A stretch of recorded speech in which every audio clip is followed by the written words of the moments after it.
Well, the prayer has been said and the chair taken. However, the House cannot commence its business as laid out in the order paper yet, because the quorum that would enable the House to commence its business pursuant to provisions of Standing Order number 34 has not been met yet. Those are members making their way into the chambers. Right now, the quorum bell is on. Of course, this is to at least alert the members who may be within the precincts of Parliament but yet to make their way into the chambers to do just right that. This will enable the House achieve that quorum. And once that quorum is achieved, remember this time the Sergeant at Arms as well as the clerk are keeping tabs with the members. If that quorum is achieved, or once that quorum is achieved, then the House will be called to order for the House to commence its business.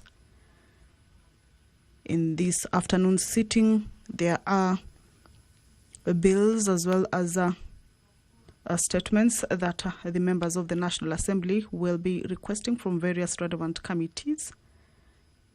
Early on, I read out to you the statements that will be requested by various members, of course, pursuant to provisions of Standing Order 44, paragraph 2C.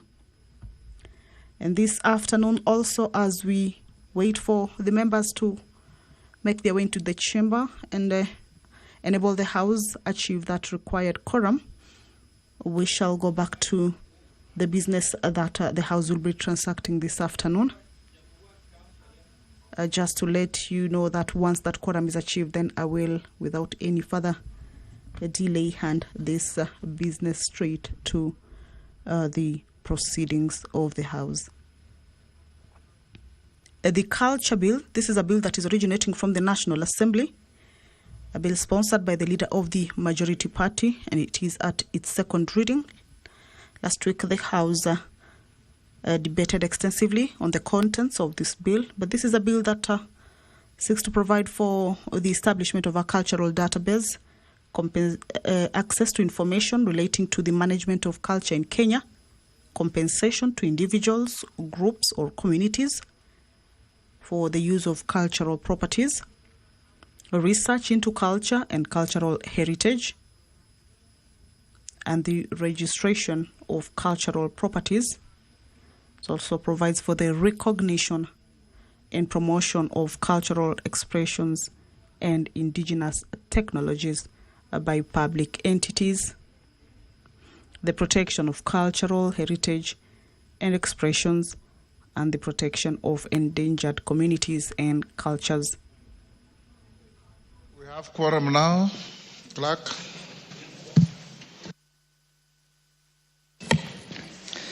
Order number 1, administration of oath. Order number 2, communication from the chair. Order number 3, messages.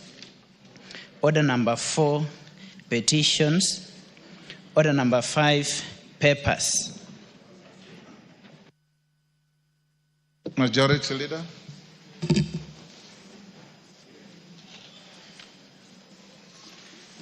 Thank you.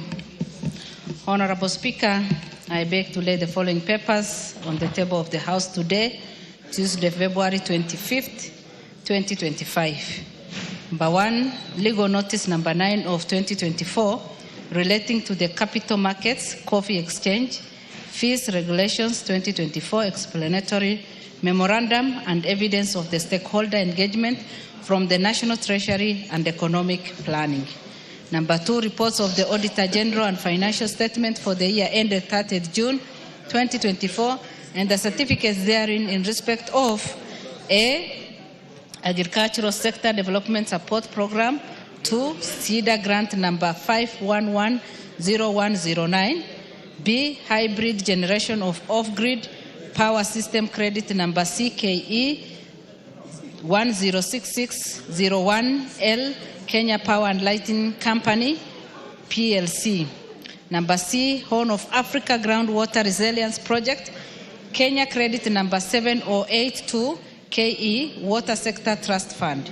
Number D, East African Skill for Transformation and Regional Integrated, EASTRIP, credit number 6334, Kenya Electricity Generating Company, KPLC.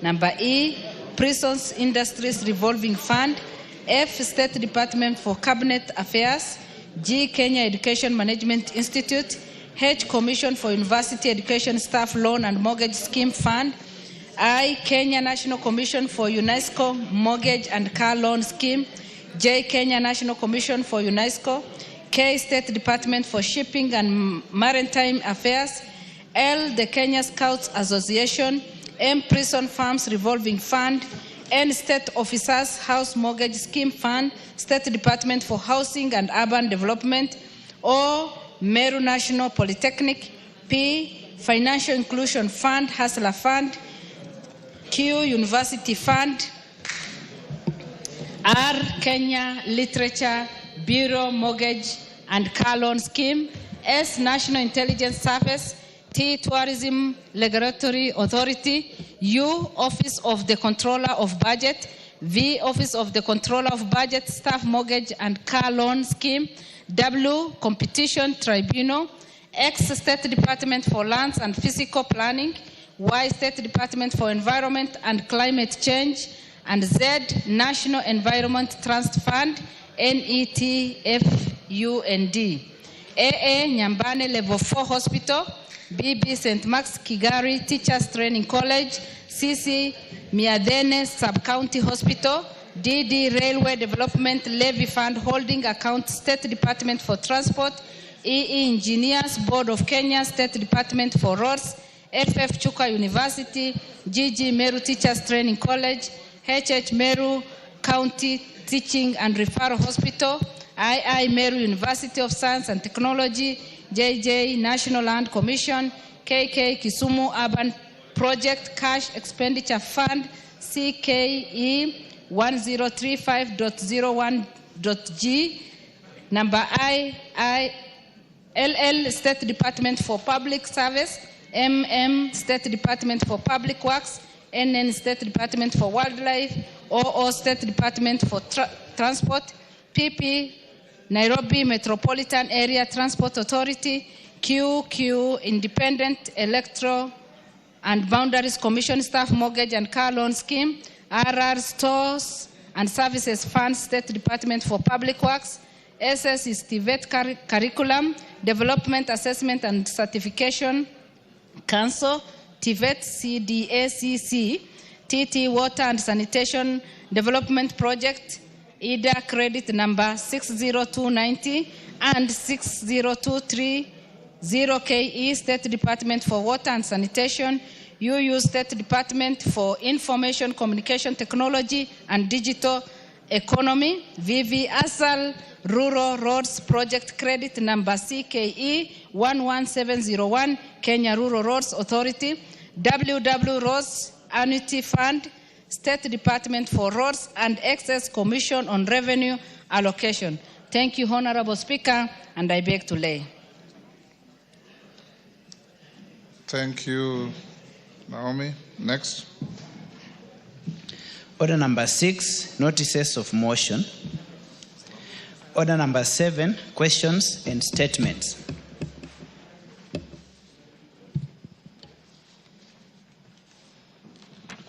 Let's start with a request for statements. Christopher Aseka, member for Huisero. Thank you, Honorable Speaker. Honorable Speaker, pursuant to the provisions of Standing Order 44.2c, I rise to request for a statement from the Chairperson of the Departmental Committee on Administration and National Security regarding scrapping of the application fee for issuance of identity cards. Honorable Speaker, every Kenyan is entitled to issuance of a national identification card upon attainment of maturity age of 18 years. Possession of the ID card is especially critical in facilitating the Kenyan youth to access basic services such as university and college funding, employment opportunity, recruitment to the disciplined forces, and enrollment for financial services such as M-Pesa and banking. Sadly, Honorable Speaker, the government requirement for payment of a mandatory application fee of 300 Kenya shillings is hindering many teenage first-time applicants from acquiring national identity cards. Clearly, at the age of 18 years, teenagers applying for the identity cards do not have income of their own to pay fees and meet other related costs, such as convenience fees charged by Huduma centers. Additionally, teenagers who do not have parents or guardians to pay the application fees for them fail to apply for identity cards due to the cost implications. As a result, most young people are not only delayed from timely access to opportunities requiring ID cards, but also the enjoyment of their inherent identity as citizens of Kenya. Honorable Speaker, it's against this background that I request for a statement from the Chairperson, Departmental Committee on Administration and National Security on the following. 1, a report on the justification for introduction of application fees of 300 Kenya shillings for issuance of a national identification card to the first-time teenage applicants who do not have their own income. And 2, the immediate action being taken to scrap the fees chargeable for the first-time teenage applications with a view of eliminating the prohibitive financial obligation hindering many eligible teens from obtaining the critical identification document. I thank you, Honorable Speaker. Thank you. Administration and Security. Tongoyo, who is a member of the committee. Majority Leader, tell Director Administration and Security to bring a response in 2 weeks. Next, Lelmengit Joses, member for Mgwen. Thank you, Honorable Speaker. Honorable Speaker, pursuant to the provision of Standing Orders 44.2c, I wish to request for a statement from the Chairperson of the Departmental Committee on Education regarding to the recruitment process by the Teacher Service Commission, TSC. Honorable Speaker, Article 232 of the Constitution provides for the values and principles governing public service, which includes accountability for administrative acts, transparency, diversity, and merit-based recruitment. Further, Section 4 and 18 of the Teacher Service Commission Act, Cap 212, require the TSC to be guided by constitutional principles and that staff appointments adhere to the prescribed ratios, including ensuring gender balance, inclusion of persons with disabilities, and regional and ethnic diversity. Honorable Speaker, despite these express legal provisions designed to ensure transparency and fairness in recruitment process, concerns have emerged regarding potential irregularities in the recruitment by TSC. These concerns raise questions regarding adherence to the set guidelines. Honorable Speaker, it is against this background that I request for a statement from the Chairperson of the Departmental Committee on Education on the following. Number 1, a report on procedures used by the Teacher Service Commission in the recruitment of administrative positions, including clerks and other support personnel. 2, a report listing all staff employed by TSC in the financial year 2021-2022 to 2024-2025, including gender distribution, regional representation, and persons with disabilities. And number 3, copies of documentations of all public advertisements and recruitment notices issued by the TSC during the specified financial years. Thank you, Honorable Speaker. Thank you, Justice. Education. Melly, any member of the committee of Education? Yes, Mongina, tell your chair to bring a response in 2 weeks. Waithaka Mashua, MP Kiambu, you have the floor. Thank you, Mr. Speaker. A request for statement regarding the outbreak of Marburg virus. Honorable Speaker, pursuant to the provisions of Standing Order 44-2C, I wish to request for a statement from the chairperson of the Departmental Committee on Health regarding the recent outbreak of Marburg virus disease in the region.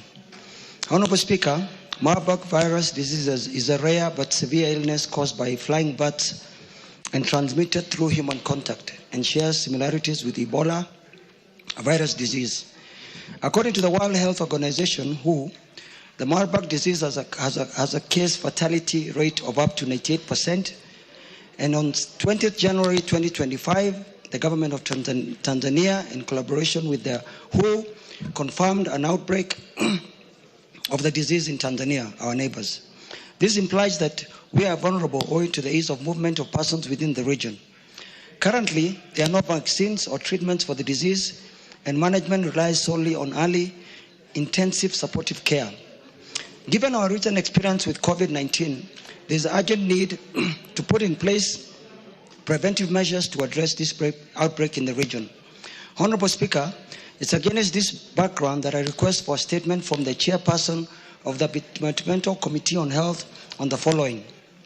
1, the immediate measures that the Ministry of Health has taken to prevent the spread of Marburg virus disease into the country. And 2, strategies developed by the government to ensure preparedness for disease outbreak, including enhancing early detection systems and health awareness initiatives. Thank you, Honorable Speaker. Thank you, Health Chairman. How much time do you need to bring a response? Thank you, Honorable Speaker. Honorable Speaker, I'll give a response in 2 weeks' time. 2 weeks it is, thank you. Next, Kawanjiku John, member for Kiambaa.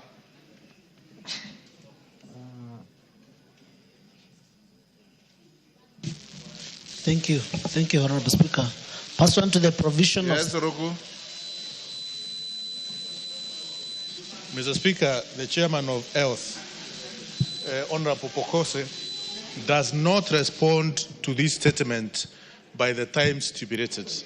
I have a statement which has lasted for the last 3 months now, and he always says next week. He always gives next week. Can the Chairman of Departmental Committee of Health be firm on responding to the statement from members, Honorable Speaker? He has heard you. Chairman, you shall not be heard to keep saying next week. You don't need to respond. No, but Honorable Speaker, on a point of order. Yes. Give Dr. Bukose. I think the member is out of order because when he says he asked 3 weeks ago, 3 months. 3 months ago, 3 months we were on recess, and he needs to understand that his statement lapsed with that sitting. Therefore, he has no statement to ask to demand. And I think the member does not understand the procedures of the House, that is now complaining of a 3-month statement, which lapsed with the sitting of the House. The better thing is you are a third termer. Yes. Mentor him and guide him. Yes, I will. Yes, Kawanjiku. Yes, Ruku. Mr. Speaker, you gave directions here, and I'm not talking about 3 months. It's even more than 3 months since I requested for a statement. No. Mr. Speaker, you gave directions, and your directions are not in vain, unless this house has started becoming a house where directions are given in vain, Mr. Speaker. And the matter is extremely important. Even 1 week ago, I raised the same matter, Honorable Speaker, about the payment of the dues, last dues of those who are affected by COVID-19, as far as NSF is concerned, and superannuation scheme by the civil service, which the Health Committee should be able to respond. Unless we have stopped being caring to the public, to Kenyans, Honorable Speaker. And the Health Committee should not let down Kenyans. Thank you. We will not allow them to do so. Check with the clerk. Go on, Kawanjiku. Thank you, Honorable Speaker. Pursuant to the provision of Standing Order 44.2c, I wish to request for statement from the Chairperson of the Departmental Committee on Lands regarding disputed ownership of land registration LL number 209/14582 located in Langata belonging to Wilson Mitumba Women Group. Honorable Speaker, the Wilson Mitumba Women Group is a social group that was established in the late 1980s and in the bona fide registered owner of land registration number LL number 209/14582 located in Langata, having obtained their title on 1st November 1990.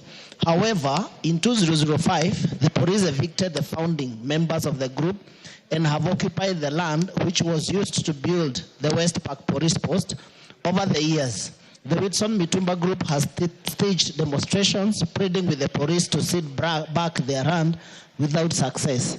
The police are claimed to have been using intimidation tactics against the group, such as incarceration and maliciously prosecuting the leaders of the group with forgery and trespass case, which they have since lost in court.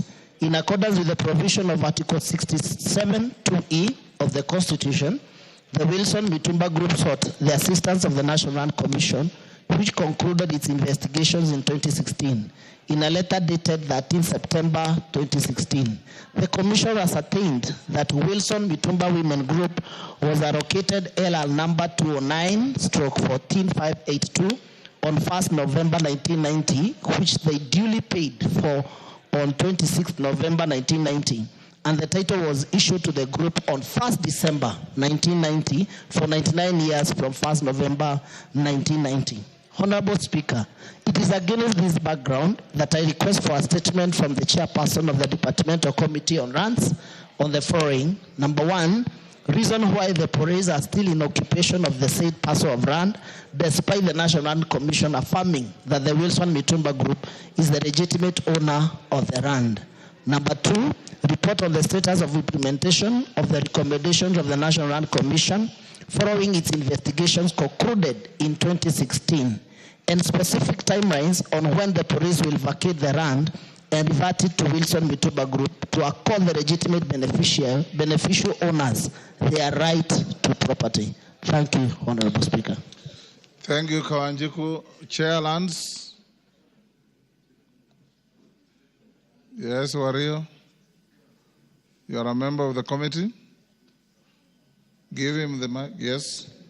Thank you, Mr. Speaker. How much time do you need to bring the response? Due to the complexity of the matter, Chair, Mr. Speaker, we request for 2 weeks. 2 weeks. I don't see anything complex in what he has said. Just bring the response in 2 weeks. Yes.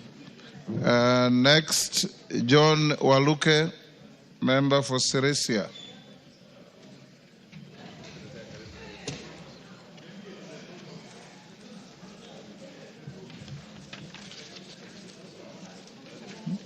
Yeah? Pardon? Use the next mic, Honorable Waluke. Thank you, Honorable Speaker.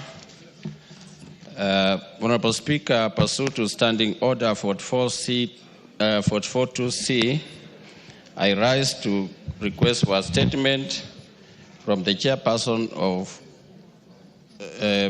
Committee of Tourism and Wildlife on the decline of performance of tourism sector in the country.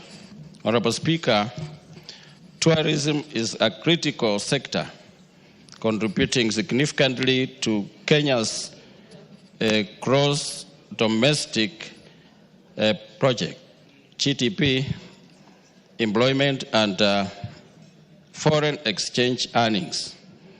Kenya is renowned globally for the diverse wildlife, cultural heritage, and breathtaking landscapes, positioning it as a prime destination for international tourists.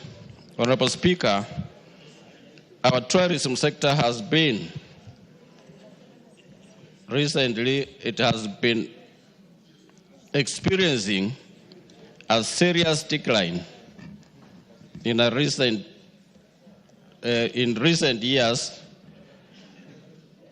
with marked reduction in international tourism arrival and expansion to the country, Mr. Speaker.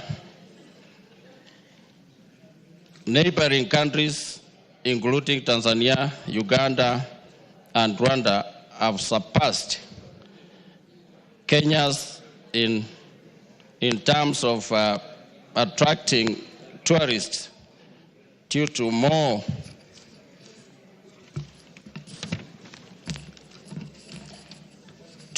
competitive price, including significant low park fees and enhanced infrastructure development.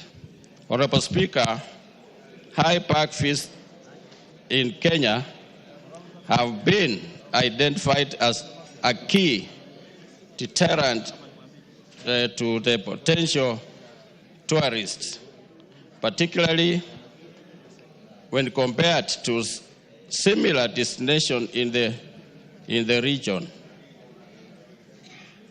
The trade undermines Kenya's stability to compete as a leading tourist destination, whereby affecting revenue, livelihood, and conservation of our equal biodiversity.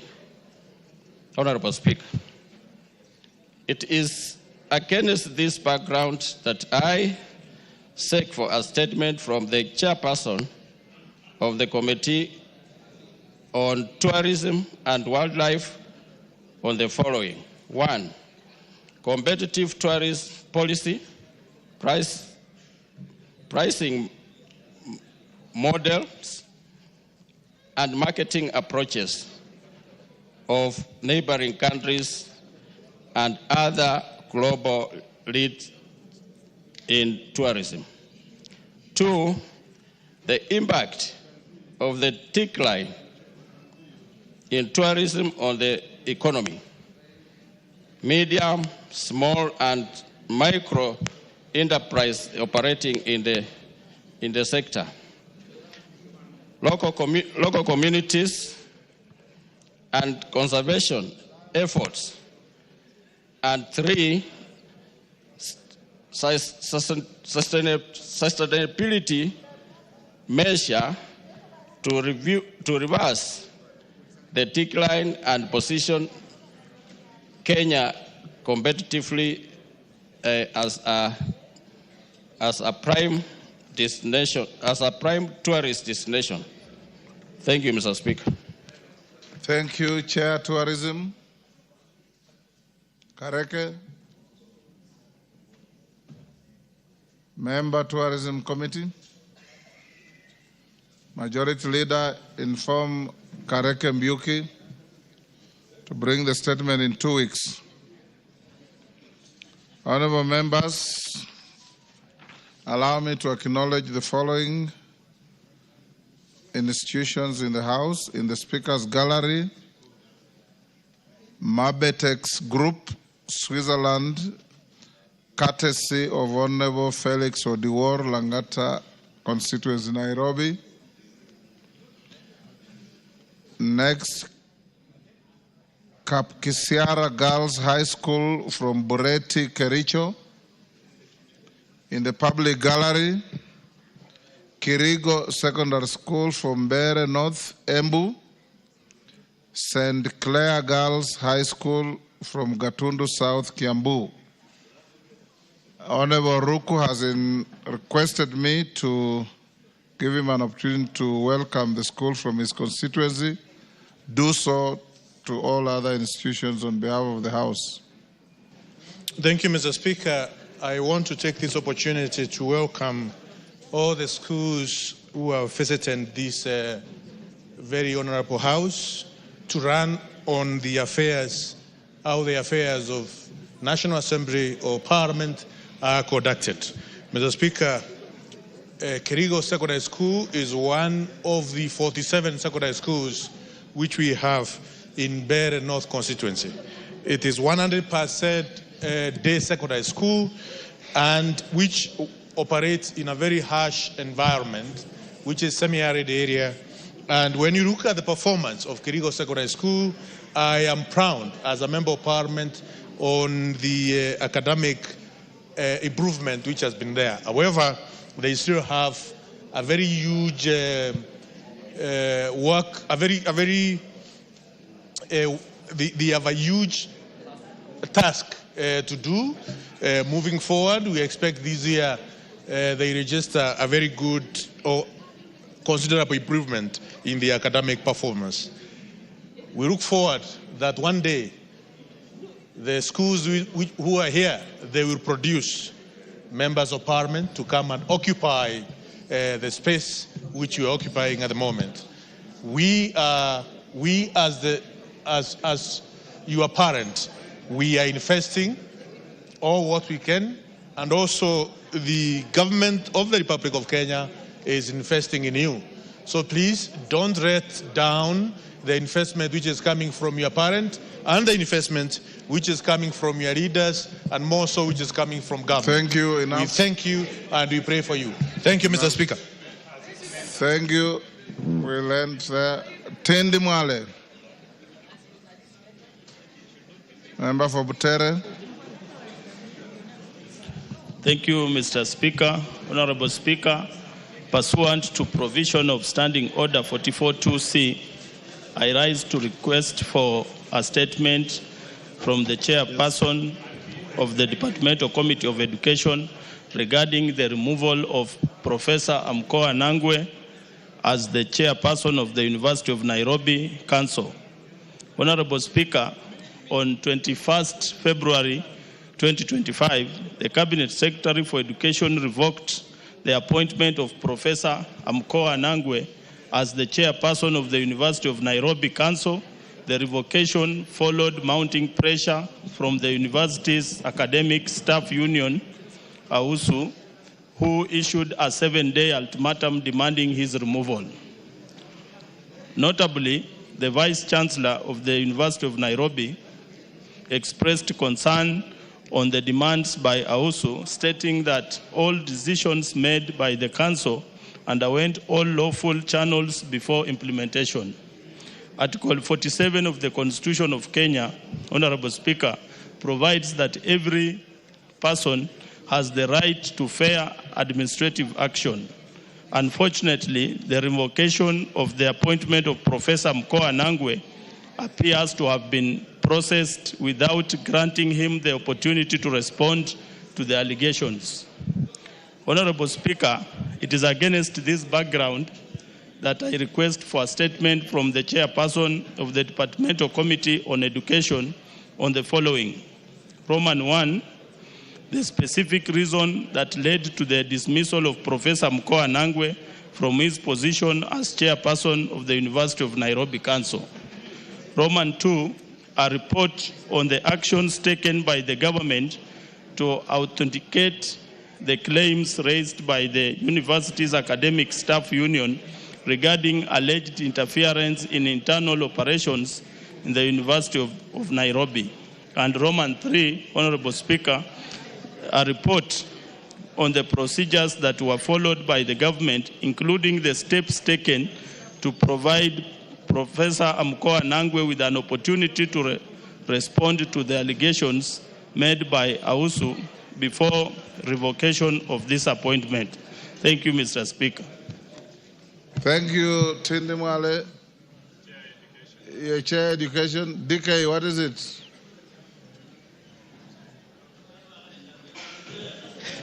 Thank you, Honorable Speaker. I think Honorable Tendi Mwala has arose what on my statement of last year, which is yet to be responded, on how the chairman was mismanaging the university. And it was very well, and we are happy that finally at least the revocation has been done. So for him to allege that it is the WASU that started the whole thing, I think it is completely out of order. And I'm still Order, waiting for DK. for my statement. Thank you. DK, you are the one who is out of order. Melly.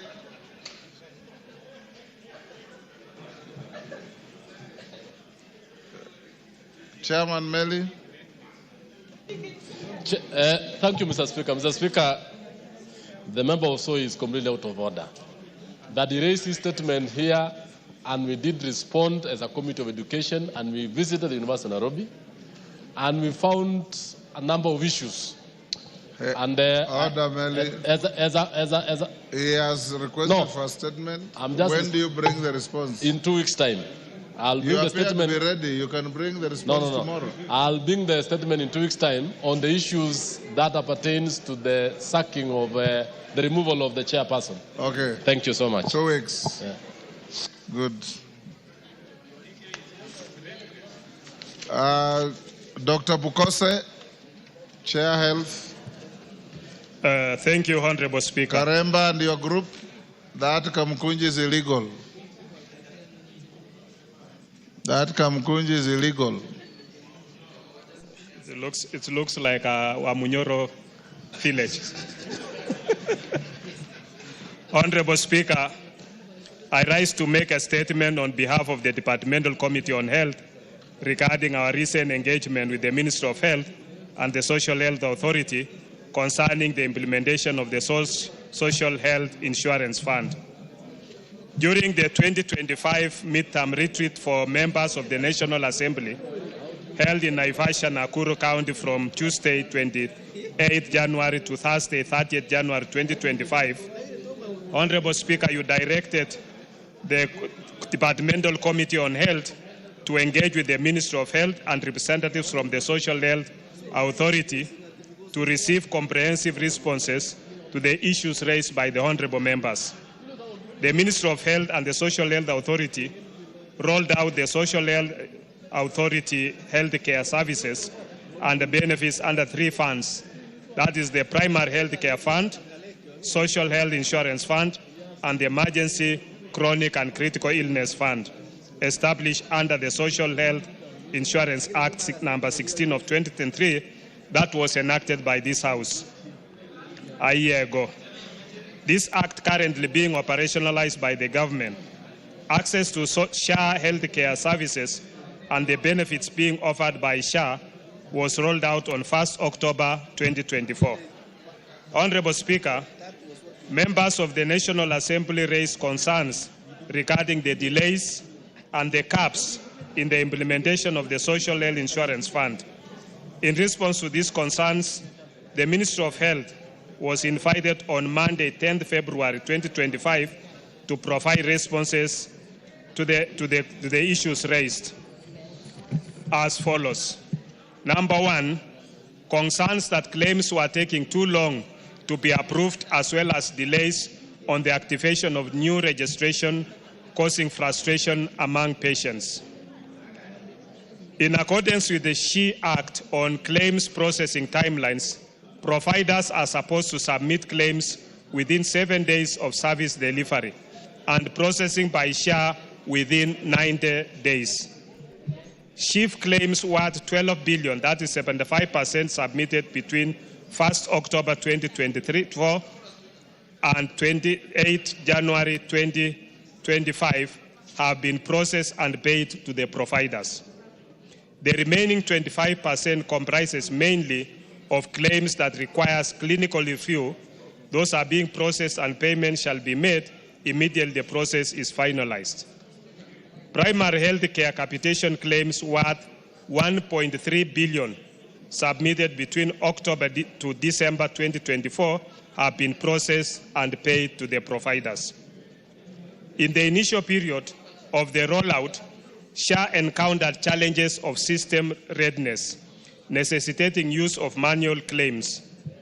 Further, there were non-harmonized bank details in the system, as well as delayed e-contracting, which are being addressed. In addition, the remaining claims that are awaiting filing of service delivery returns from facilities are undergoing reconciliation and payment process, which will be done immediately. In order to address these challenges, SHA has put in place measures to fast-track claims processing and payment, including enhanced automation to facilitate payment on a monthly basis. On activation of new registration, the activation of new registrations under the Social Health Authority is immediate once a member has registered and or made payments. There is no waiting period for accessing services at SHA contracted healthcare facilities. Once registered and paid up, SHIF members can access services under the following categories. 1, primary healthcare fund. This you access services at level 2 and 3 and some level 4 facilities for outpatient services at no cost once registered as a member or a dependent. 2, on social health insurance fund.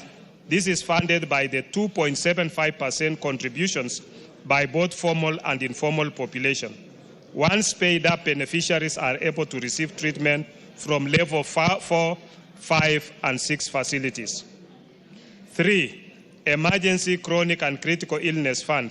Currently, this fund caters for urgent care, that is resuscitation and stabilization within 24 hours for specific emergency services as per casseted benefit package for the initial 24 hours at no cost, since the fund is exchequer funded.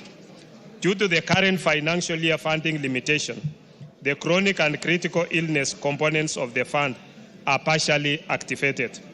These services are available in all level 2 up to 6 facilities for all Kenyans. On the second issue, Honorable Speaker, the sustainability of the Social Health Authority, given that 18 million people are registered, but only 4 million have made payments, and measures that SHA plans to take to cover the financing cap. Honorable Speaker, there is a disparity between registered persons, which is 18 million individuals, against the 4 million who are actively contributing financially. The financing cap has been caused by the following challenges. 1, low contribution rate. The core challenge is the low contribution rate, approximately 22%. This indicates a large portion of the registered population is not actively participating in the scheme. 2, informal sector challenges. The informal sector has a significant portion of the Kenyan workforce, estimated at 80% of the population. This presents unique challenges due to irregular income, limited financial literacy, and difficulty accessing formal financial systems. Reaching and retaining this group is crucial for sustainability. C, indigent population. Approximately 30% of our population are unable to afford contributions, requiring government subsidies. The mechanism for identifying and supporting indigents needs to be fast-tracked. D, compliance and enforcement. Ensuring compliance from both formal and informal sectors is essential. Effective enforcement mechanisms are needed to address non-payment and ensure consistent contributions. To mitigate these challenges, SHA has put in place a multi-pronged approach, including A, enhance informal sector engagement through sensitization campaigns, integration with county governments partnerships, informal sector organized groups, and other existing structures like SACCOs and chamas. B, engagements with the state departments for social protection and county governments for identification, budgeting, and payment of premiums to SHA for all indigent populations. C, strategic partnerships. Hold on. Yes, Kagombe, Gatundu South. Thank you, Speaker. Speaker, while the chairman of the Health Committee was on the floor, you declared a Kamukunji that was here illegal. Yes. While the chairman was on the mic, he announced that is a party of a Munyoro meeting there. First of all, Speaker, this party is properly in this parliament. We don't have a party called Wamunyoro, and because this is a political house. Yes, you are out of order. A point of order must be raised contemporaneous to the matter on the floor. Order. Pardon? Order. A point of order must be raised contemporaneous to the matter on the floor. He is not on that matter. Take your seat, go on, Bukose, and I will encourage you. This statement, very important but very long. So give highlights. Okay. Yes. Give highlights. Honorable Speaker, on C, strategic partnerships through cooperation with cooperatives, microfinance institutions, the diaspora community, NGOs, and donor agencies for insurance premium financing products. D, formal sector enhancement. C, E, enhance engagement with the Ministry of Health and the National Treasury for budgetary allocations for PHC Fund, ECCIF, and indigent premium for SHIF. Further, SHA is actively implementing the following activities to build upon and improve its performance. They are doing data-driven insights, incentive programs, payment systems, transparency and accountability, strengthening community engagement, and long-term financial planning, where they develop sustainable financial models that account for population growth, healthcare cost inflation, and economic fluctuations. On number 3, the requirement for out-of-pocket payments and its impact on access to healthcare. While SHA aims to reduce out-of-pocket healthcare costs, the committee noted concerns about instances where patients still incur expenses. To mitigate this, Honorable Speaker, the following activities are being undertaken. A, creating awareness and sensitizing the public on the applicable benefits and tariffs for informed decision-making in choice of facility. B, reviewing the benefit package and tariffs in collaboration with the benefit package and tariff advisory panel. And C, SHA will submit to Parliament a list of healthcare facilities where patients on SHIF contributions will receive a comprehensive payment without co-payment and with no co-payment. Honorable Speaker, on the difference between SHA and Taifa Care, Taifa Care is a Kenyan government initiative aimed at achieving universal health care, ensuring that all citizens access equitable, affordable, and quality healthcare services. The initiative focuses on 4 key pillars: sustainability of the healthcare financing, digitization of health systems, enhance human resources for health, and security of health products and technologies. This program encompasses legislation measures designed to strengthen the healthcare system and reduce financial barriers for all Kenyans. Taifa Care components are Primary Health Care Act, Social Health Insurance Act, Digital Health Act, and Facility Improvement Act as enacted by this House. On the other hand, the Social Health Authority, established under the SHE Act 2023, with the core mandate of pooling financial resources and risks and strategic purchasing of healthcare services on behalf of Kenyan people, towards strengthening health financing for UHC through management of 3 funds, namely Primary Health Care Fund, Social Health Insurance Fund, Emergency Chronic and Critical Illness Fund. On the status of debts inherited by SHA from the National Health Insurance Fund and plans in place to clear them to ensure seamless service delivery. Honorable Speaker, this is a very important fact because the defunct NHIF owes healthcare providers an estimated 30.9 billion. Additionally, NHIF owes co-insurance Kenya shillings 8.137 billion for civil servants, wiper claims, and a further 3.97 billion in accumulated wiper claims before April 2021. NHIF also has outstanding premiums receivables totaling 25.5 billion across various government-funded schemes, including the Civil Service Medical Cover, Linda Mama program, and indigent support as annex. These delayed payments have disrupted service provision, putting pressure on both public and private health institutions. SHA has been engaging the various MDAs with a view to recover the outstanding debts owed to NHIF to facilitate payments of debts to providers by SHA.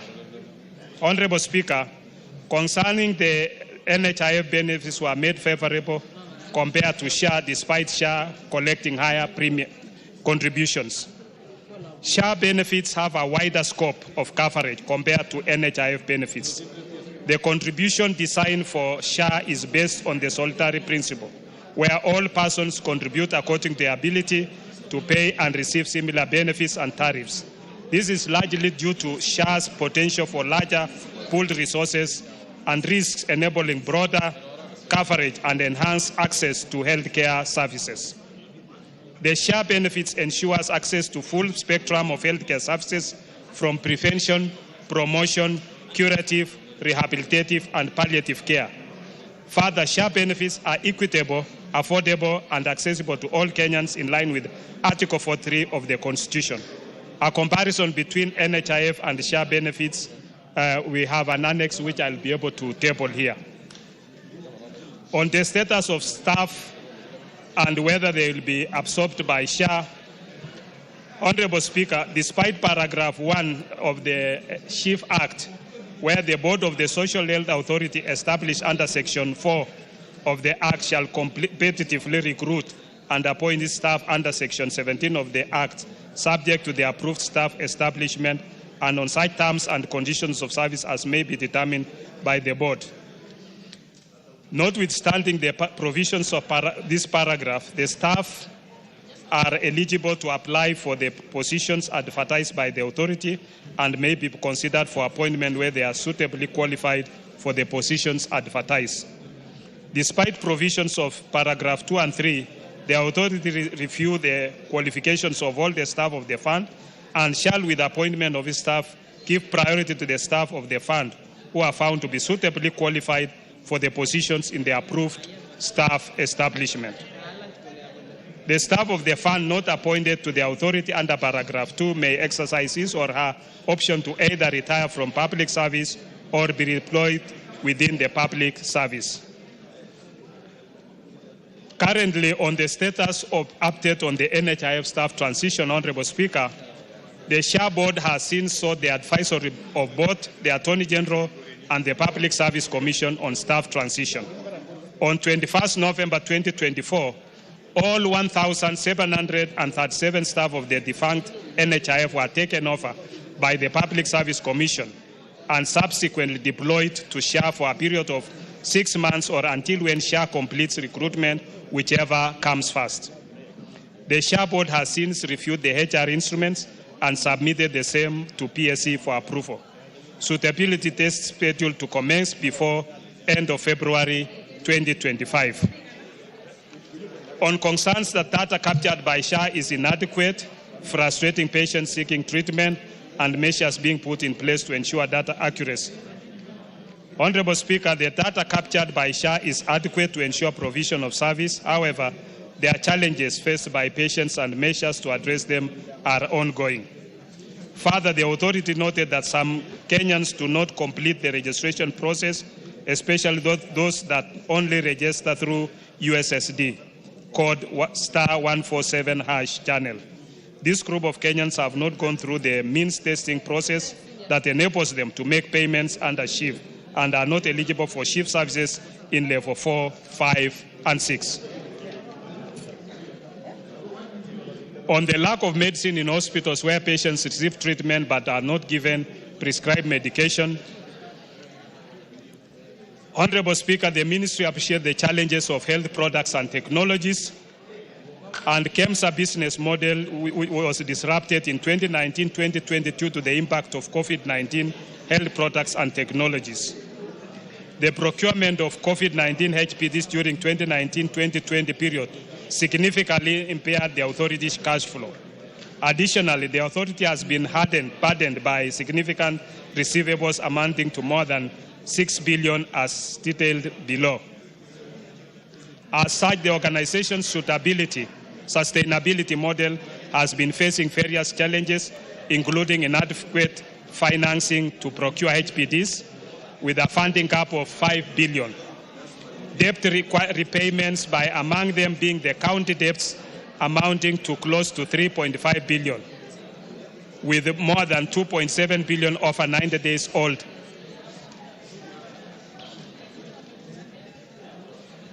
Counties work with KEMSA in generating forecasts for what is stocked at KEMSA. However, when it comes to procurement, they opt to buy elsewhere. The committee will be having a meeting with the KEMSA to develop a way forward. On this issue, Honorable Speaker, to support, we intend to improve HPT availability by recapitalization of KEMSA with a budget allocation of up to 5 billion to replenish deteriorating capital in order to break the various cycle of debt, pending bills and low order fill rate. The National Treasury has so far allocated 1.5 billion to be factored in supplementary 2. This will boost the availability of essential health products and technologies for universal health coverage. Additionally, the authority is engaging the county governments to pay long outstanding bills, currently standing at 3.5 billion. On a report on the public participation conducted before and after the rollout of SHA, Honorable Speaker, the Ministry has placed advertisements on print media on 28 November 2023, and the regulations were also developed and posted on official website.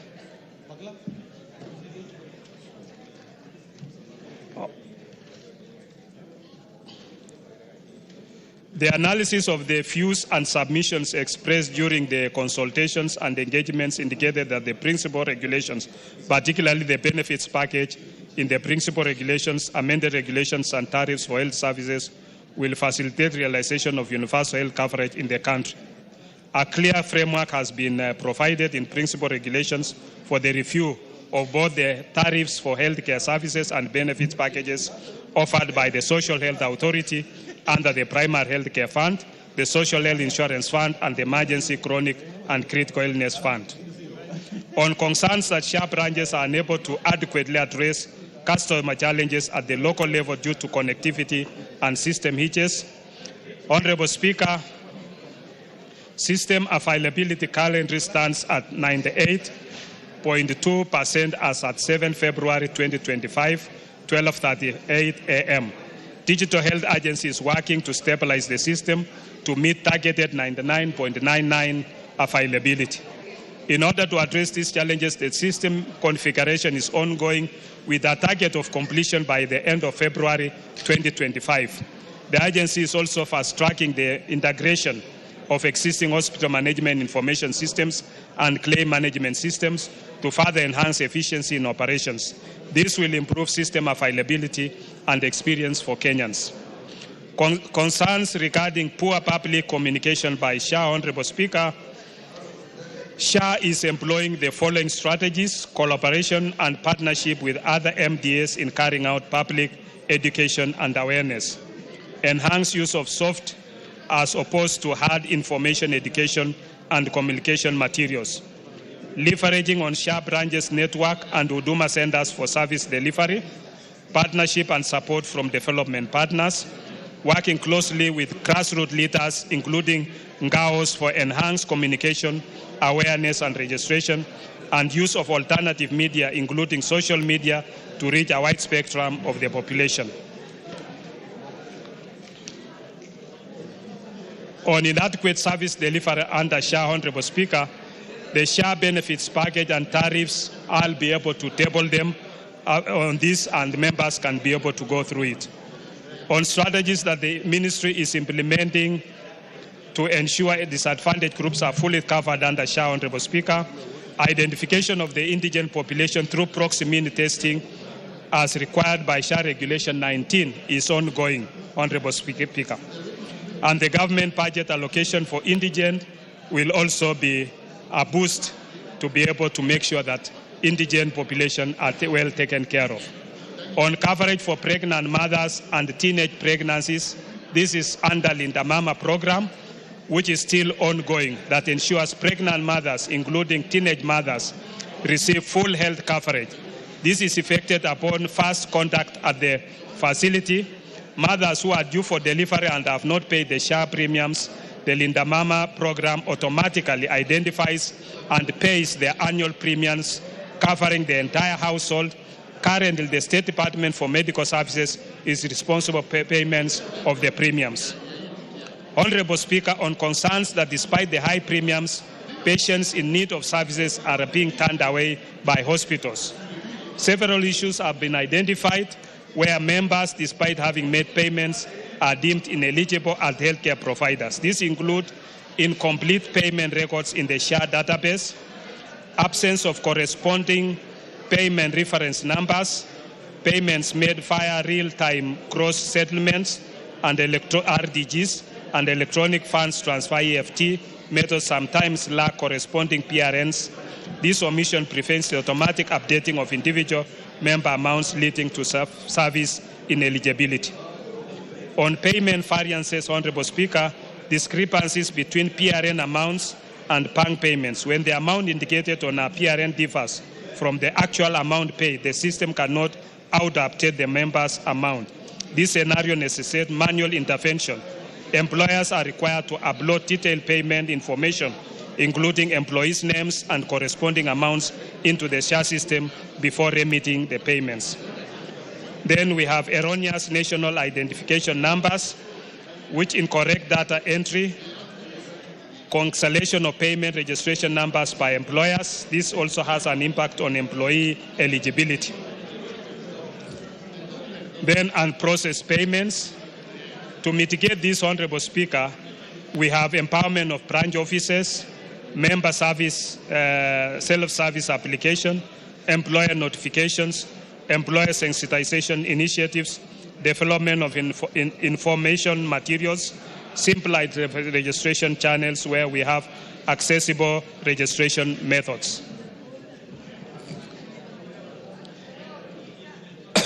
USSD code, assisted registration, online portal, and physical locations where SHA branches and Huduma centers provide in-person registration service. How much more do you have to go? 2 minutes. Good. On integration with the National Registration Bureau, Your Honorable Speaker, this is basically for data verification, data cross-referencing, and then, Honorable Speaker, measures the Ministry is taking to ensure the informal sector and the indigent populations are registered under SHA, where some of the challenges faced in informal sector registration in SHA include low awareness and sensitization, irregular and unstable income, and lack of formal identification. So what is SHA doing to mitigate this? We are doing mass awareness and sensitization, where you utilize community health promoters, vernacular radio stations, TV campaigns to reach informal workers in their local languages. This ensures widespread understanding of SHIF benefits and encourages voluntary enrollment. Crossroads roadshows, flexible payment methods.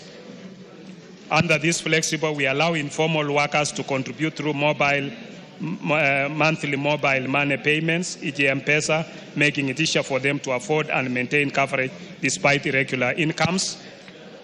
Integration with SACCOs and chamas, partnerships with county governments, engagement with informal sector associations such as Border Association of Kenya, then insurance premium financing, where we collaborate with microfinance institutions and government funds like Hustler Fund to provide credit facilities for premium payments, ensuring affordability and reducing dropout rates. Targeted communication, where develop specific messages for the elderly, poor and vulnerable groups using simplified content and trusted community influencers to drive awareness and registration.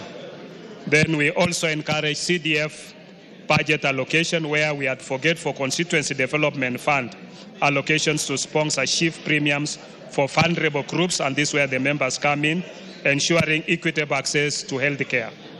And then public-private partnerships, where we partner with microfinance institutions, NGOs, to extend healthcare loans for payments of premiums, and donor agencies like AMBAT and UNHCR.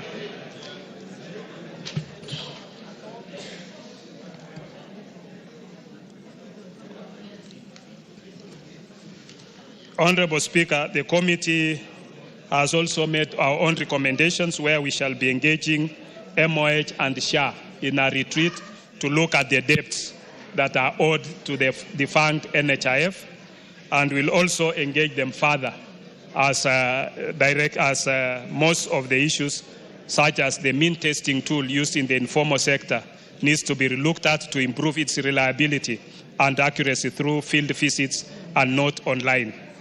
Then verification of health services by quality health assurance officers with technical knowledge to detect and eliminate fraud. SHA has inadequate visibility and capacity to confirm if services being claimed by contracted facilities are rendered.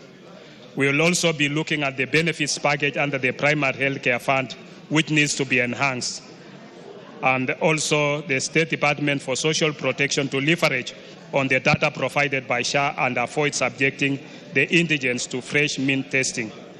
Honorable Speaker, the Public Service Commission has approved a staff establishment of 815 for SHA, and therefore the SHA board should follow the law as per the SHA Act 2023 transition clause in its recruitment of the staff. All former NHIF who will not be employed under SHA will be deployed within the Public Service Commission or exercise the right to retire under the Act. Honorable Speaker, thank you. I submit. Thank you, Honorable Bukose, for that comprehensive statement. Yes, Chepalungu.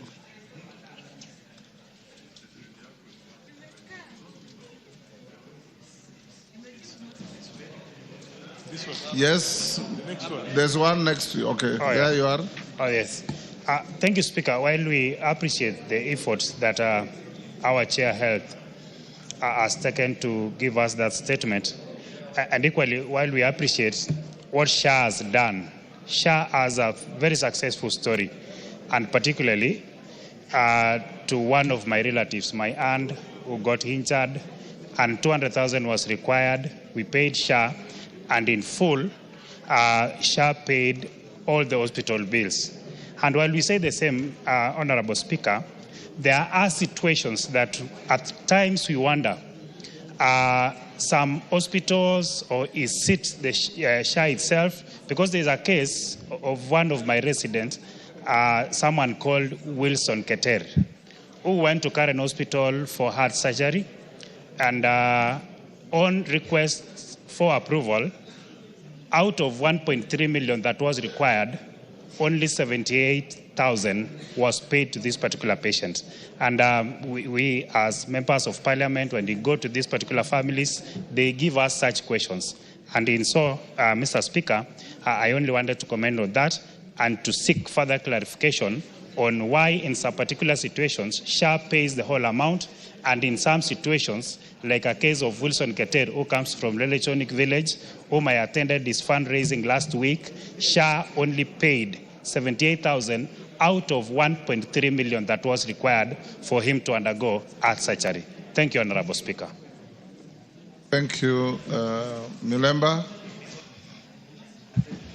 Thank you, Honorable Speaker, as I appreciate the very comprehensive and long statement given by the Chair, Health on SHA, especially the updates that we did discuss in Naivasha and other emerging issues. Honorable Speaker, I want to be quick to indicate that there are, as he did this, he should be able also further to explain some contemporary issues that are actually with us and which the Wananchi would want to know. Number one is the issue of the private hospitals. You know, as you give this very comprehensive statement, and I'm a statler follower of SHA, the private hospitals are on strike. That's how the language I can use given my background of trade unions. And you notice that that's affecting the communities and the society. I thought you should speak something on this, what is this correlation between the old debt of NHIF and how is it affecting now the operation of SHA to the extent that there are now some hospitals that are now not taking patients for treatment because of the old sins, if you may allow me to speak on that as the one of NHIF. Then there is also the informal sector. You know, the origin of NHIF, which SHA seemed to borrow from and we support, was the NHIF, and that one was founded basically by workers. The fact that the informal sector is not coming on board will really take us to a corner where we shall have a very small population trying to contribute for the entire country, and it will not work. So I want you to come out clearly on this so that you explain exactly how we shall onboard the informal sector for this good SHA to work. Otherwise, we shall be in a situation whereby a very small population of workers are the ones who are contributing to the SHA, and this will not work properly. Otherwise, Honorable Speaker, there still need room for improvement. I want to thank the chairman because at least the discussion is live and ongoing, but the registration may not be even as perfect as we would expect. Thank you. Nikal. Thank you, Mr. Speaker, for giving me this opportunity. I'm very grateful. I was supposed to read this, but I didn't. That was then, and this is now. Mr. Speaker, the report is actually, I'll support it, as read by our chair. It is basically an interaction between the ministry and SHA management and the committee, and the contents are actually correct. And it is mainly the effort of the ministry and SHA are making, which, as we know, have not resulted in the results that we all expected, and hence the outcry that we have. However, if you look at those efforts, the efforts actually look fairly reasonable, and if implemented, should actually be able to get us where we are.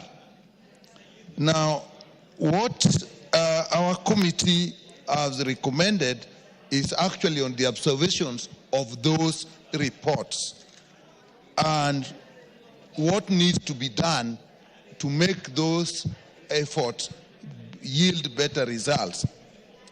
But of our recommendations, Mr. Speaker, the most important one is actually the retreat and the meeting that we are planning with the ministry and SHA management. Because, Mr. Speaker, the main problem that we have really noticed in all this is the management of change. It is the management of change which is a problem. The concepts may have a little problem, but not that much. And if you look at these areas of change, it's the liability and the assets that SHA took over from NHIF. And if you look at now, as it now, Mr. Speaker, the current problem we are having of hospitals actually closing up is related to the liability that SHA inherited from NHIF. So that is an area probably we should have looked at much better, because now, as we are very unhappy with SHA, ideally this is a transition issue, and it raises the question that what happened to the money that NHIF raised and what happens with the debts then? So it is a change that we are dealing with. If you look at the area of registration, the registration for NHIF, Mr. Speaker, was straightforward. You registered as you paid. So every time you are registered, you are paid, and you could access the services. But what we have now, this registration has actually two components, two major components. You register, and if you pay, you are in SHA 2.7%. Then now you actually are liable to get, you can now get treatment under SHA, and things can be paid. But there's an element when you are registering and you have not paid, but you are still entitled to services at level 2 and level 3, for which we actually have to pay money. And what is happening is that even the little money that the government has put in has not been used because of structures that need to be put in place. So again, it is an issue of where things can work and are not working. The other one is the approval of services that people need and the payment system. The honorable member has just said in one case, the full payment was done. In another case, a very small portion of the payment was done. Again, it is because of you are dealing with two systems. One, if you are level 2 and 3. One, if you are in level 4, where you are in full share. And then also the benefit packages that are put in place, and depending in the hospital where you go. In some hospital, you will need co-payment or co-insurance. Again, these are things that they are actually in this system, but they have not come out well. The other area, Mr. Speaker, is the issue of human resource. To transit the human resource from SHA to NHIF, and as you can see, the numbers are so different, but all those people are there, although they are now all there as employees of the Public Service Commission who are now seconded to SHA, but these are not people who can work wholeheartedly, because only 800 out of the 1,700 are going to remain there, and nobody as of now knows who will remain. So we don't expect these people to work. So again, that is a system that we are dealing with. So Mr. Speaker, why I say this meeting is important, we as a committee then will have to look at this in fair amount of details in a more sober manner. And Mr. Speaker, let me say that in some areas, we may even have to look at the law. We did it very fast, it was desirable. But should we find that there is need for us to look at the law, we must be brave enough to look at it. Issues of capping, people have talked at, if you're paying 2.7%, depending on your income, some will pay as much as 30,000, some are paying. So when is the capping? So that is important. It's also, if you look at the area of informal pay, of informal people in informal employment and indigents. So out of the 18 million people who have actually registered, only 4 million have paid. But now, in their own view, they think all of them, the 18 million, are entitled. Not all are entitled to all the services. And again, that is issue of communication, as my chairs have said. And therefore, that needs to be sorted out. And we haven't put in place properly the two groups that are remaining. The people in informal employment and the indigents for whom the government will have to pay. So the only people who are now clearly paying are employed people. So it's a huge population for now, just depending on a very small contribution. Mr. Speaker, these are things that actually be handled. We wanted to move fast. There's nothing wrong with the desire to move fast, and therefore, when we go to this, retreat, we should come back with recommendations, even if it means we retrace our path, we get some amendments we brought here quickly, let that be so. But Mr. Speaker, as of now, the population is not satisfied, but I think something can be done. Thank you. Thank you. Wangari. Thank you, Mr. Speaker. And I also want to laud the chair, because I remember in Naivasha, and thank you because you allowed us to have a very serious engagement in Naivasha. And that session is what necessitated this statement and the engagement we have seen. Mr. Speaker, I think Honorable Nyikal has raised most of the issues, but where I want to plug in is the need for intergovernmental relations to be put in place, because you find that the levels that we are supposed to get services, level 2, level 3, level 4 hospitals, are run by county governments. Then you find there is a level 6 hospital, like a referral hospital, say in Kenyatta. For someone in Nairobi, they would prefer to go to Kenyatta to get the first service, and yet they should get it at a level 2, but they know that level 2 or level 3, they will not get a doctor, or they will not get medicine. So, Mr. Speaker, I think even going forward, the ministry, even if they engage with SHA in the ministry, they must loop in the Council of Governors or the CECs at the county level, because these are the people who interact with these things every day, Mr. Speaker. That way, then we can be able to salvage what the issues that are not working, like Honorable Nyikal says, what should work and is not working. So I hope, Mr. Speaker, that in the next engagement, the county governments are given an opportunity. That way, they can be able to take care of their level 2, their level 3, and their level 4 hospitals, Mr. Speaker, because ideally, we should be able to separate the issues of referrals to referral hospitals. That is to say, if you are going for ARVs, if you are going for immunization of children, malaria, the flus, Mr. Speaker, they should not get their way to level 6 hospital. That way, we'll be able to decongest the referral hospitals for the very serious issues that have to be dealt at that level. But I want to laud the chair for the effort so far and hope that the next round of engagements will have the county governments, Mr. Speaker. That way we'll be making progress. Thank you. Majority Leader. Thank you, Honorable Speaker. First, let me commend the chair of the Health Committee and all the members of that committee for the very good work that they did following your instructions in Naivasha.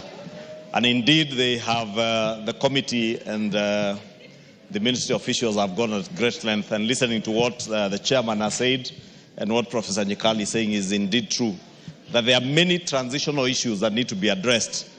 But we can only encourage the management of SHA and the ministry officials to make sure that those transitional issues are sorted out and people are well informed ahead of time on the things they need to do, Honorable Speaker. Because if there's anything that has suffered from the negativity that we have experienced in the country, is SHA. And unfortunately, Honorable Speaker, as you have severally said in other fora, it's sad that even for us in the political class, we have contributed to that negativity and misinformation. Because it becomes very sad, Honorable Speaker, when you see a member of parliament stand up in public because they think what they will say to the public is politically expedient and popular with the public, and say things that they do not know whether this is Sha, She, or She, Sha, She, She, or Shu. Yet, what they are calling Sha, She, She, or Shu, Honorable Speaker, as a member of parliament, whether you sit in this house or the other house, because these laws, the 4 laws that we passed, were passed by members of parliament in both houses, Honorable Speaker. And there is not a single provision in those 4 laws that was not considered by this house and the other house and adopted. Therefore, it's very embarrassing, Honorable Speaker, when you hear a member of parliament saying, Sha, She, She, Sho, Shu, yet you are part and parcel of the enactment of those laws. Honorable Speaker, leadership calls for what you have heard Honorable Nyikali say here, that there are issues, and what the chairman is saying. There are issues that the ministry and the SHA management ought to be addressing. Top among these issues, Honorable Speaker, is a question of pending bills. Honorable Speaker, if you listen to the conversation in the country on pending bills, you may imagine that pending bills are only there in SHA. Yet nobody is telling Kenyans that 99% of the pending bills in SHA are inherited problems from the old NHIF. 2, Honorable Speaker, nobody is telling Kenyans that out of the 19 billion that was inherited from NHIF, the defunct NHIF, by January, 9 billion shillings had been paid, and the pending 10 billion shillings are bills that are undergoing verification. Honorable Speaker, the chairman will tell you from the engagements with the Health Ministry and SHA management that quite a number of these bills are also fraudulent. But you know, Honorable Speaker, because corruption fights back, and when corruption begins to fight back, they are so vicious that their lies, their propaganda takes center stage ahead of the truth and factual information. And that's why I'm saying, Honorable Speaker, if there is anything the Health Committee can do for us, even as you consider the Supplementary Appropriations Bill, is to ensure that the SHA management has adequate resources to make sure that proper information is going out to the public, Honorable Speaker. Because it's embarrassing, Honorable Speaker, when I see even bishops pontificating on pending bills, as if even the faith-based hospitals, Honorable Speaker, that are owned by the defunct NHIF have just sprung up when SHA came into existence. And the same bishops who are pontificating, Honorable Speaker, are pontificating and telling us that you should not even be advertising what government is doing.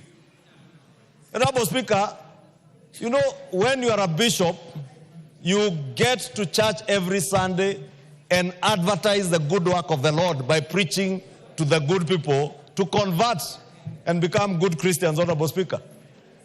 It's the same for government.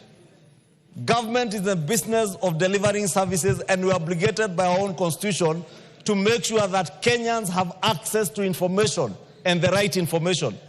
But I know some of these people, Honorable Speaker, pontificating out there, they are pontificating because they are pained by the truth that it is true, Honorable Speaker, that even within the faith-based hospitals, there are very many fraudulent claims that have been caught up in the verification process. But because you want to pontificate and make Kenyans believe that government is not doing anything to address the problems that bedevil even the faith-based hospitals, Honorable Speaker, you want to make the whole world believe that since the advent of SHA, no pending bills have been paid. Yet, as we are saying, Honorable Speaker, out of 19 billion, 50% of those bills that have been verified have been settled. And it's only right, Honorable Speaker, to plead even to those of our bishops who are running some of these hospitals, as much as you may not like this administration, give them what is due to them. Give credit where credit is due. But also, as you pontificate about the fight against corruption, speak about corruption and fraudulent claims from the defunct NHIF also being perpetuated within faith-based hospitals, Honorable Speaker. Honorable Speaker, we've also seen this week, Honorable Speaker, the private health, the Association of Private Health Hospitals and the Rural Private Health Association call their members to go to strike, Honorable Speaker, again based on those pending bills. And I'm glad, Honorable Speaker, when I checked with the SHA management this morning, they were telling me as of yesterday when the strike was on, 1,700 private hospitals, members of those associations, were already logged into the system and offering Kenyans services. And that's what I want to appeal to those who are running these associations. I know is the spirit of trade union and the politics of leadership of association to be seen to be agitating for things, but they must be cognizant that healthcare is not a matter that you can joke around with. It is joking around with the lives of Kenyans. Lastly, Honorable Speaker, in terms of being able to relay proper and accurate information to Kenyans, Honorable Speaker, I would want to encourage the Health Committee, the SHA management and Ministry of Health, and that's why I spoke to the Health Committee to consider within the supplementary budget to enhance the publicity and advertising budgets for SHA. Because, Honorable Speaker, part of why Kenyans are being misled is because they have not been given factual information, especially around the space of the primary health care and the referral system. And this referral system, Honorable Speaker, if you go to UK, the NHS works under a referral system.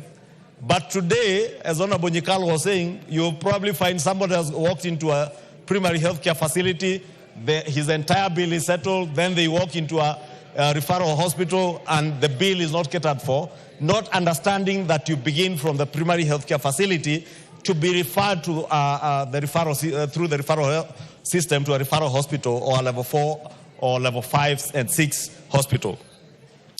With that, Honorable Speaker, let me just say mine is to encourage the Health Committee to continue working with the Ministry and SHA management to perfect the imperfections that are there in this system, because this universal health coverage system is something that has been elusive in this country since the times, Honorable Speaker, when you served in cabinet under the able leadership of the late President Mwai Kibaki.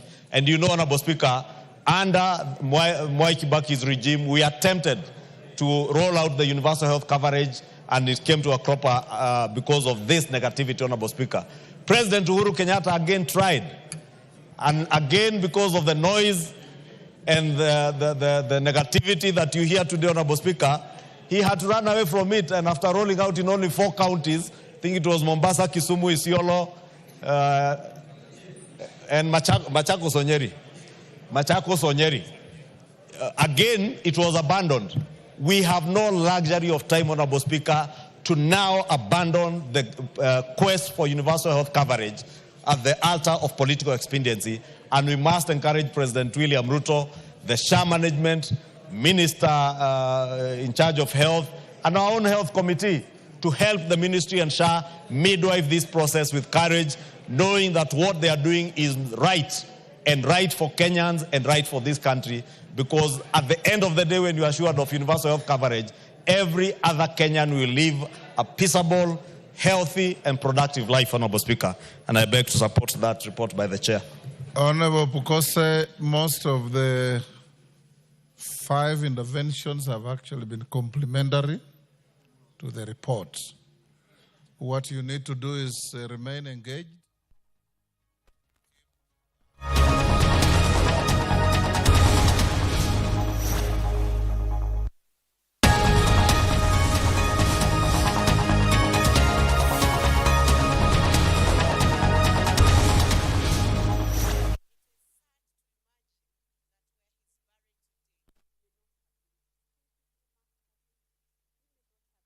The honor he should have received, because he introduced that culture and he deserved to have an icon of honor even at his departure. We pray for his family, that the legacy that he left in this nation